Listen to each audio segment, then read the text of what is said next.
शेख सादी सफर कर रहे थे, साथ इनका गधा भी था। एक गांव में पहुंचे तो रात पड़ गई। सर्दी के दिन थे।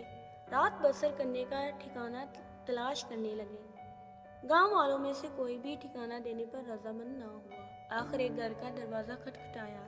घर वाले ने कहा, मेरी बीवी दर्द में तड़प रही है, बच्चा नहीं होता। अगर तू दुआ करे तो जगह दे दूंगा। शेख सादी मान गए। इन्हें कमरा मिल गया। फिर इन्होंने कागज के एक पुर्जे पर एक तवीज़ लिखा और घर वाले से कहा, इसे मरीजा की नाफ पर बांध दे। तवीज़ बांधते ही बच्चा हो गया। अगली सुबह शेख सादी तो चले गए, लेकिन गांव वालों ने तवीज़ संभाल कर रख लिया। अगली सुबह शेख सादी तो चले गए, लेकिन गांव वालों ने तवीज़ संभाल कर रख लिया।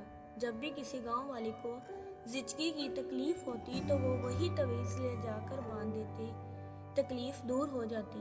गांव के मौलवी को इस बात पर बड़ा गुस्सा आया। इसने सोचा कि अगर तवीज़ पर लिखी हुई आयत का पता चल जाए तो इससे बड़ा फायदा होगा।